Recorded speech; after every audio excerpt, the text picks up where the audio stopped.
Ladies, gents, boys and girls, Papa Smoke back again for another video. Okay, so this week's video is inspired by a friend of mine. He did a video on it about a day ago, and he was basically doing a video on the dangers of necromancy and the pitfalls of necromancy. Okay, so I thought I'd bring you a voodoo perspective on this as well, and I thought I'd give you a couple of examples of things going wrong, as well as a bit of best practice advice as always. Okay, so before I go into that, just to let you know, I've still got the chicken's feet talismans for sale for protection against the malevolent dead and witchcraft. And the reason I bring it up against the beginning of this video, is they're ideal for protection in necromancy work. Any good necromancer will have protection on them because when they're opening the crossroads and the doorways to the worlds of the dead, they don't want the malevolent dead to attach to them, How they usually do this is with a talisman and a cleansed environment, So get your talismans from me before they run out, I've got about 10 left, I think. They're going for £21, including postage, So don't be stingy, get your hands in your pockets and get those talismans. Now, ladies and gents, let's move on to necromancy. So the first thing we're going to cover is graveyard work. Okay, so the first and foremost I'm going to say is stay the fuck out the graveyard unless you're trained, Trained doesn't mean book, Trained doesn't mean YouTube video, Trained means trained in person by a fucking person that is qualified and trained. I was trained by a Mambo Asogwe, right? In the correct ways to do this sort of thing, If you weren't, don't do. Dangerous, Reason being is there are specific luwa that are tasked with guarding the graveyard and the integrity of the graveyard, Right? Some of these luwa can be quite baneful when they want to, and some of them hold the leash of some extremely baneful malevolent spirits, and if you violate, they can let that leash go and say, get that man, Baron Cimetière, for example. Baron Cimetière's task is to look after the integrity of the graveyard, Baron Lacroix as well, for example. He represents the first cross that was buried in the graveyards, And the cross that's buried to consecrate the graveyard where the cenotaph is, That's Baron Lacroix. Those two luwa, specifically look after the integrity of the graveyard and the dead within the graveyard, Right, so if you violate, they're the ones that are going to let the leash go, and the malevolent dead are just going to come and whoop your head, So, there are certain things people do in Voodoo in order to either appease the spirits or pay for the violations, Right, so, because people might think removing things from the grave is a violation, so that's what I mean by pay for violation and appease the spirits, You would pay them in advance, But even before you enter the graveyard for spiritual work or to remove something, which you should never do unless you are correctly trained, remember. You do things like leave offerings at the gate. I'm not going to tell you what offerings, but you leave like offerings at the gate, And then you enter, And then you go to certain graves, Like the oldest grave in the graveyard, and you give Baron Sandy some respect, and you do some offerings there, and you tell him that you're going to do some work in the graveyard, And then there's other luwa who you may want to appease as well. That says like Baron Cimetière and Baron Lacroix, for example, You make sure they're all appeased first and cool with what you are doing and aware of what you are doing before you even try, And then when you try, there's correct processes when you approach the grave. If you approach the grave of someone, let's say you're making some sort of dark powder, so you're making goofer dust, for example, and you need a bit of graveyard chipping, you need a bit of you need a bit of gravestone chipping, you need a bit of grave dirt, blah, blah, blah. Not going to give you the rest of the ingredients, And you need to take those from some guy who's a really bad motherfucker. You do some looking back into the history and you find out where that bad motherfucker's buried, When you get to his grave, you can't just take a hammer and chisel out and start chunking off bits of his stone. Start digging down and start getting the deepest grave dirt you can get closest to the coffin without actually paying respects, Even if he was a dickhead in life that was a piece of shit, it doesn't matter. You have to pay them and pay respects. If you don't, the luwa see you violating, and even if you've appeased them first, they might not slap you, but they might give them leave to come and slap you. And if they give them leave to come and slap you, that spirit's going to get angry. It's going to come out of its grave, and it's going to come and visit you, and remember, you picked a bad motherfucker. So this bad motherfucker's going to be a bad motherfucker to you, Because you stole from it, technically. You didn't pay it first, you stole from it. So there are certain things you have to do in the graveyards and certain protocols you have to do, right? And I ain't just saying this to get you to not do it, right? Because Necromancy, if done correctly, is extremely powerful. The reason necromancy is extremely powerful is the world of the dead is the closest spiritual realm to the world of the living. In fact, it overlaps it to a degree. Yeah? So they can be here, like double time. Yeah? And they can hit you hard, like a hammer. Yeah? And if you don't respect them correctly, that's exactly what they'll do. I know of an example where a guy was training under a Bokor, and he didn't listen to the Bokor. He wanted to run before he could walk, and he decided to hex his ex in the graveyard, yeah? He didn't know about paying respects, about paying everything first. He thought he could just turn up and do root works, and then boom, it was okay, yeah? On the way home, his car was written off at a crossroads, and the man down is now paraplegic, yeah? Literally, yeah?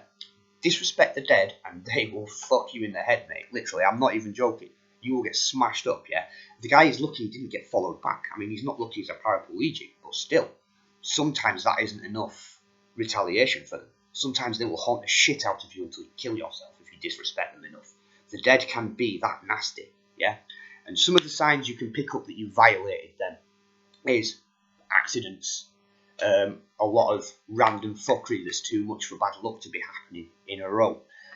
You may be clairaudient or sensitive and hear the sounds of crying and screaming and wailing, yeah? Electric lights may flash and things may act like a bit fuckery like they never did before. Devices, batteries may just shoot down. You may find strange things recorded about, toys going off by themselves, all sorts of signs of hauntings, yeah? Poltergeist-like activity, sleep paralysis.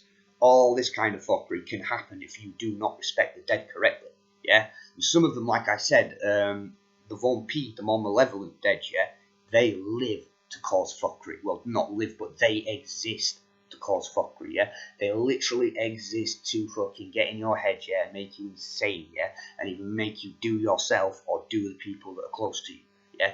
All the while they do this, they will drain your spiritual energies from you while giving you fucked up dreams about kicking the shit out of you, and you wake up and the actual injuries are manifest on you, yeah? If you don't want that, yeah, don't play around in the graveyard. Stupid idea, unless you're actually trained, yeah? So, never remove anything from the graveyard without training and without following the correct practice. They call it stepping or moving correctly in Vodou, yeah? Never do any works in the graveyard unless you're trained correctly, yeah? And I don't, by trained, I don't mean by a book, I don't mean by a YouTube video, yeah? Don't mean by anything like that, I mean actual correctly trained. You cannot armchair magician graveyard magic. It's dangerous, it's dumb, and you will get hurt, yeah? There are times where even trained people have been followed back by the malevolent dead. They've not necessarily been attached to, but there are some malevolent dead that don't necessarily obey all the rules that they should. They're powerful enough in magnitude to move from graveyard to graveyard and place to place. They're not necessarily bound anywhere.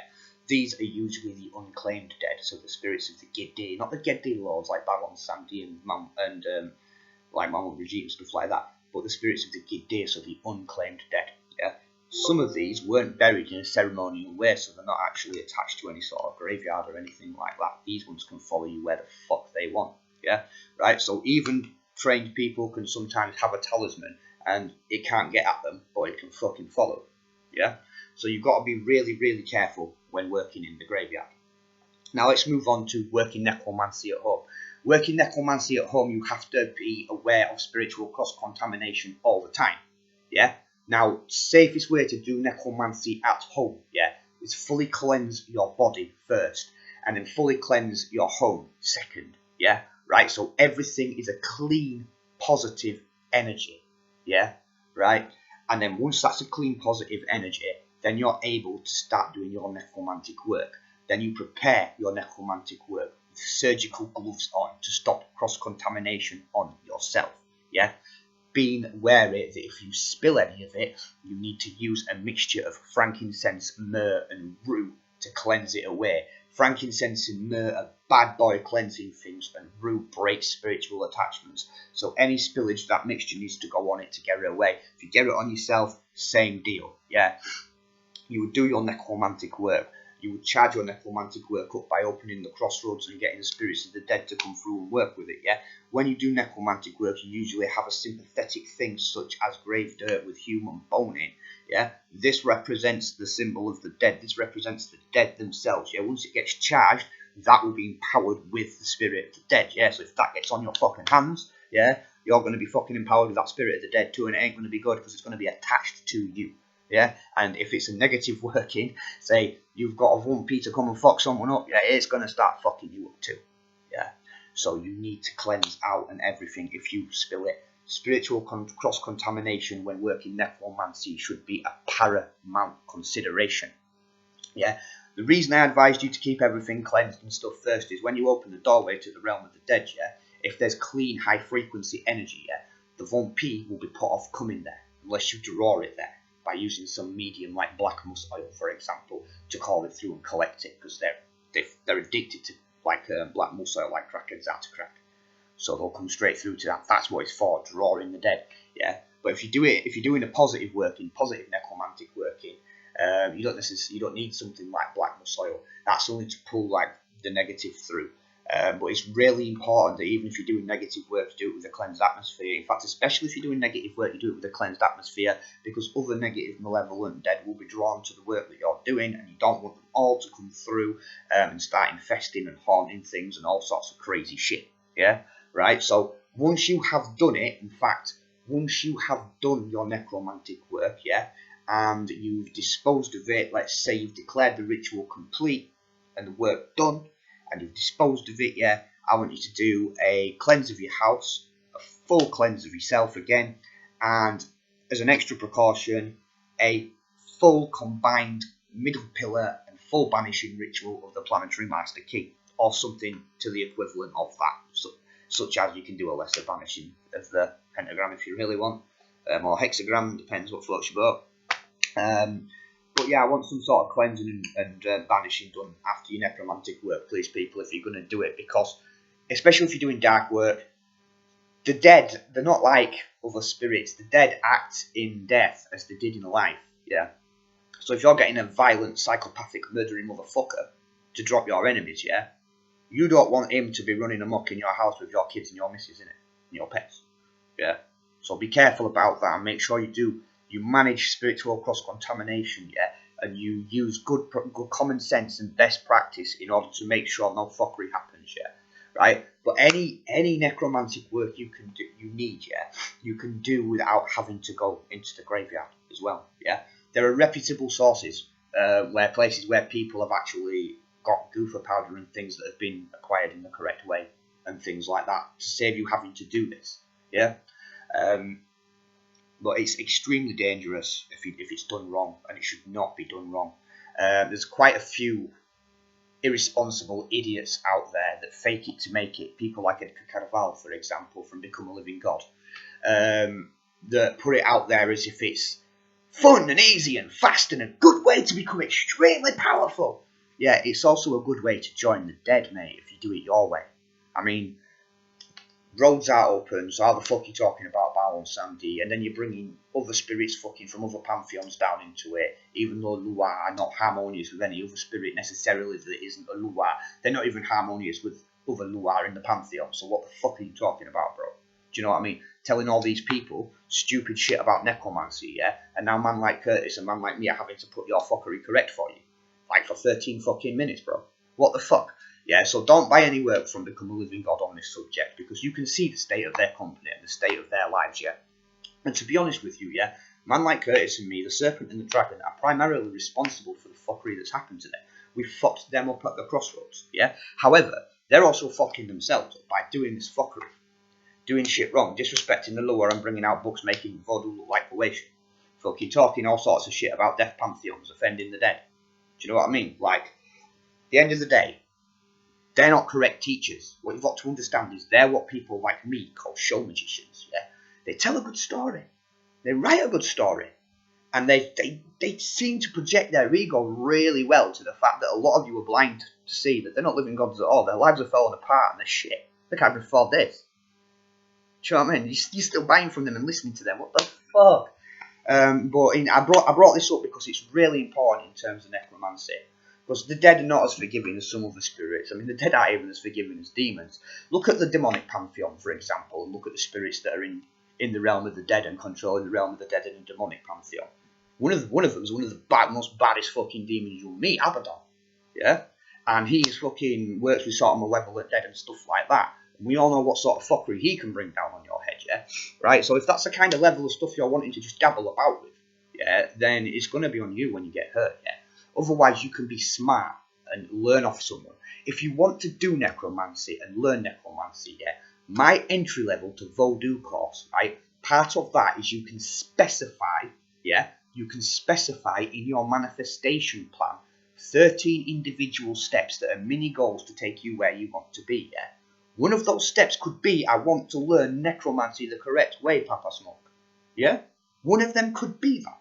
Yeah? So what I'm trying to say is, if you want to do it, buy a course of man like Curtis. Buy a course of man like me. Yeah? But don't be buying no dumb books written by some fucking idiot Colombian that don't know shit about what he's talking other than what he's fucking read in a book, yeah? And don't be listening to no armchair magicians that don't know how to fucking shave, yeah? Right? Because the certain armchair magician in question, Michael Hyson, fucking went to the graveyard, put a fucking Santa Muerte curse on me to die, yeah? Used the wrong colour candles. I'm still here, and his life went to shit afterwards. Do you know what I mean? In fact, I'm pretty sure he's not even working at Dunkin' Donuts no more. Do you get me? He's fucking failure. Yeah? So, like I said, he was lucky that he got away with just a little slap and tickle from them, and they fucked with his life a bit, yeah? But there we go. You see, watch who you're... Like, people talking about all these false gurus, yeah? People that are talking about the false gurus, bro, they are the false gurus, yeah? Man like JS, man like EA, man like Michael Hyson, man like DH4, man like VK Jordan, yeah? They're the false gurus, yeah? And if you listen to them about dangerous work like necromancy, yeah, you're going to get written off at the crossroads, bro. And that's not a threat. I'm not saying I'm going to do that to you. I'm saying there's a fucking 90% chance that the spirits will do that to you. Anyways, I'm not going to fill this up with hate.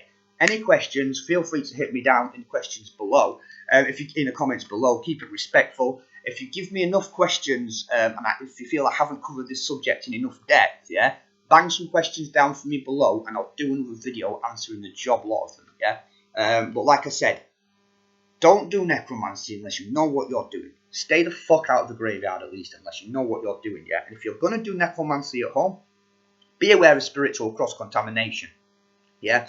If you're going to do any necromancy at all, get a protective talisman keyed to protect you from the malevolent dead. If you don't want to buy one from me because you think I'm a dickhead, fine, I'm a dickhead. Buy one from someone else then, but buy one, yeah? Mine are cheap though, £21 including postage, and mine fucking worked, trust me, fam.